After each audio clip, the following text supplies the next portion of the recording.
Japan's defense and foreign ministers have signed a deal with their Indonesian counterparts aimed at promoting the transfer of defense equipment and technology. It's part of a wider effort to boost bilateral cooperation in light of China's growing assertiveness. Japan and Indonesia were able to reaffirm our commitment to tackling regional and international issues together. The 2+2 meeting today is part of efforts to make the strategic partnership more meaningful, not only for our bilateral relation, but also in contributing toward peace, stability, and prosperity in the region. The ministers met in Tokyo for over an hour. They shared concerns about Beijing's activities at sea, including a new law allowing the Chinese Coast Guard to use weapons. They agreed to enhance cooperation aimed at realizing a free and open Indo-Pacific and to step up multilateral drills. Japan also agreed to provide more support for Indonesia's own Coast Guard capabilities. The 2+2 talks touched on a host of other international concerns, including North Korea's recent missile launches. The ministers agreed Pyongyang must fully comply with United Nations Security Council resolutions. Turning to Myanmar, where a local human rights group says the military crackdown has resulted in the deaths of more than 500 people since the February 1st coup. Thousands of people have fled to neighboring Thailand. Protesters in the country's largest city, Yangon, say security forces on Monday targeted them with a rocket-propelled grenade that blew apart their barricade. No major protests have been staged in recent days in central Yangon amid the increased crackdown. On Tuesday, people burned tires and scattered garbage through the streets. Meanwhile, the military has been hitting ethnic minority areas with airstrikes since Saturday. In the country's southeastern region, which is controlled by the ethnic Karen people, thousands have fled toward neighboring Thailand. The ethnic group says the airstrikes have killed and wounded several people. Members of local NGOs told NHK they're concerned that there will be more casualties if the military offensive continues. They say the Thai authorities have sent more than 2,000 people back to the Myanmar side. We would really want them to, on a humanitarian ground, to allow refugee IDPs and villagers to flee and take refuge in Thai side. If they keep air bombing and targeting the civilians, people will continue to flee. So if they want to see people fleeing, they should talk to the Burma army. And international community is the same. They should put pressure to the army.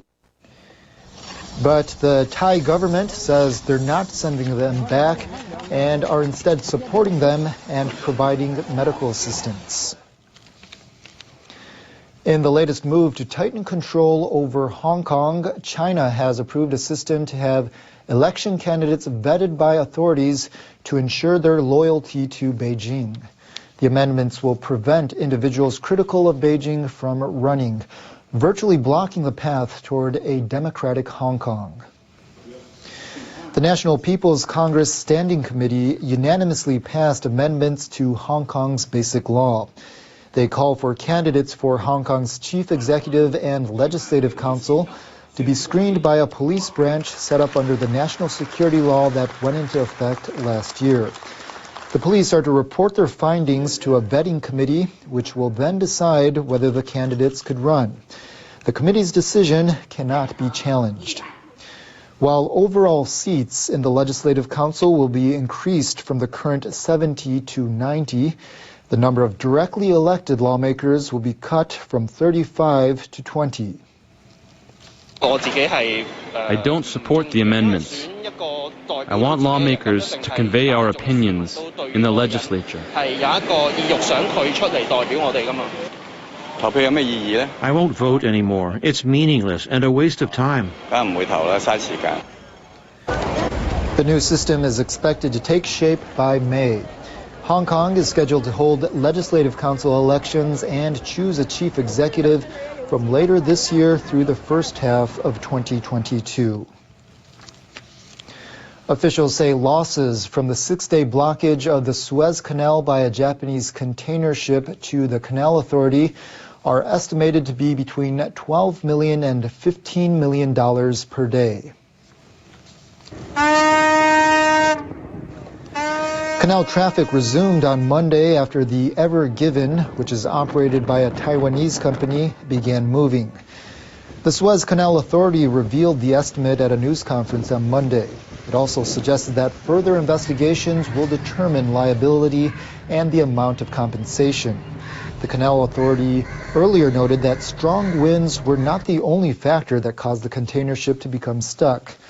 Officials did not rule out technical or human error and said investigations are needed to determine the exact cause of the incident. The ship's Japanese owner, Shoei Kisenkaisha, says it'll cooperate with investigations. It also says it wants to discuss the incident with an insurance company and will take appropriate measures to take responsibility. We now turn to Brazil, where several key members of President Jair Bolsonaro's cabinet have stepped down as the coronavirus takes a growing toll on the country. They include Foreign Minister Ernesto Araújo. He suggested on Twitter the move was prompted by growing criticism over a delay in securing vaccine doses from abroad. Defense Minister Fernando Azevedo e Silva also resigned. Local media say he did not agree with Bolsonaro's political views. Developments come weeks after Health Minister Eduardo Pazuello quit. He was the third person to hold that post since the pandemic hit last year. The healthcare system is nearing collapse due to rising infections. Data compiled by Johns Hopkins University in the U.S. shows more than 44,000 new cases were reported in Brazil on Sunday alone. Now to the latest on the coronavirus situation here in Japan. Officials are considering tougher measures in the western prefecture of Osaka, which reported the most daily cases anywhere in the country on Tuesday. Health authorities said there were over 400 new infections, the highest figure since a state of emergency was lifted last month. The infection situation in Osaka is completely different from last week. Cases are rising sharply. Yoshimura says he's considering stricter rules, especially for restaurants and bars, to curb the spread. Tokyo reported the second highest tally of daily cases at 364. It's the 11th straight day the count has been higher than it was a week earlier. We are analyzing the situation every day. It's clear that the number of new infections is on the rise. Experts are calling on health authorities to secure more hospital beds in case the number of serious cases surges. More than 2,000 cases were reported across the country on Tuesday. Nearly 370 patients are in serious condition. As the coronavirus pandemic shows no sign of abating, a group of volunteers is donating meals to university students near Tokyo facing financial difficulties. On Tuesday, 900 meals were offered at a venue set up on a university campus in Chiba Prefecture. The food was provided by 9 local groups, including agricultural, fishery, and consumer cooperatives. The students who received the handouts are being hit hard by the pandemic as their part-time jobs have been cut. Many of them live alone and have been struggling to make ends meet. It's very helpful as I don't even have a part-time job due to the coronavirus. I really appreciate everything they're giving us, especially the rice. One of the organizers said they were happy to provide vital supplies to students who are facing an uncertain future. Japan's media watchdog says there were ethical issues in the production of a popular reality show that was canceled after one of the cast members died in an apparent suicide. Kimura Hana starred in Fuji Television's Terrace House Tokyo. In the weeks leading up to her death, the 22-year-old pro wrestler was the target of a vicious cyberbullying campaign for knocking the hat off a fellow cast member. Her mother filed an ethics complaint, arguing the program presented a misleading depiction of Kimura, violating her human rights. The media watchdog said Tuesday that Fuji Television did not show enough consideration for Kimura's mental health when it decided to broadcast the episode in question. It said that poses ethical problems, especially since the show had already been streaming on Netflix, and that had led to criticism over Kimura's behavior. However, the organization rejected her mother's rights claim. I'm very frustrated that the human rights violations my daughter suffered are not being recognized. I would like Fuji Television to review how it produces programs and treat the performers as human beings instead of using them as pawns. The broadcaster says it takes the matter seriously and will consider the watchdog's decision in producing future programs. Cherry blossoms hit full bloom in Washington Monday. Our meteorologist Jonathan Oh has a look at the details in world weather. Hello, it looks like the spring is really starting to make itself known across the eastern side of the United States. I want to take you over to Washington, D.C. Take a look at this video as we're seeing these cherry blossoms reaching their full bloom over the weekend. Although the popular trails remained open Monday, people were warned that access could be shut down if crowds became unmanageable. There will be no cherry blossom parade or kite festival this year, but safe measures will be in place to allow for some viewings. A beautiful look at some of those flowers. We're definitely seeing those flowers across Japan as well. But focusing on what's happening on the eastern side of the United States, the nice calm weather we saw on Monday about to change over as we go to Tuesday and Wednesday as we have a cold front swinging on through. Ahead of that, plenty of moisture building up. We may be talking about some strong thunderstorms as we go through Tuesday and Wednesday from Texas over eastward into places like Alabama and Georgia. So be on the lookout for that. Again, heavy rain may be a part of the story here along with some strong winds. Looking at an active day on Wednesday for the eastern side of the United States. We're talking about plenty of wet weather from Oklahoma City over to Washington, D.C., New York at 19 with some rain. Meanwhile, it's starting to get warm in Los Angeles, high of 30, but look out for the Santa Ana winds that will continue to be building in the area. Meanwhile, we're feeling like May across a good portion of Japan. Made it up to 23 in Tokyo, which is like May. And we will be seeing temperatures like that again for Wednesday as high pressure builds in, so temperatures will be on their way up. And staying relatively dry for most of Japan. Sapporo at 12, Sendai at 18, Osaka 22. But Naha, you have that stationary front that's near you. You're going to be seeing some rain. Also seeing some thunderstorms back toward the southern areas of China with this seasonal ban in place.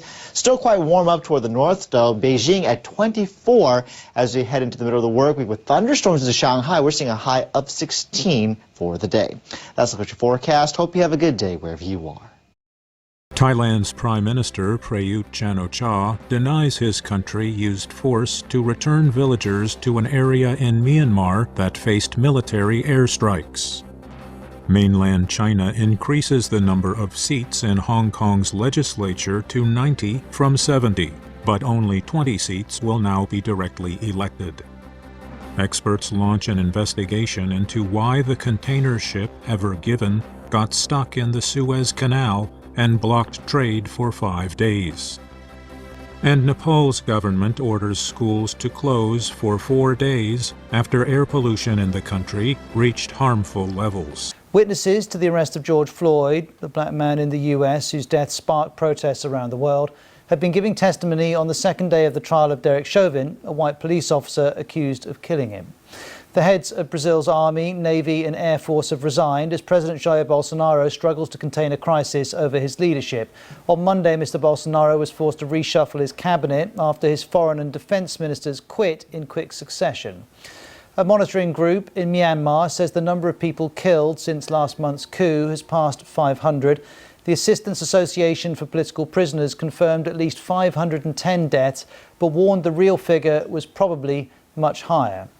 And the head of the World Health Organization has said that all possible causes of the coronavirus pandemic remain on the table.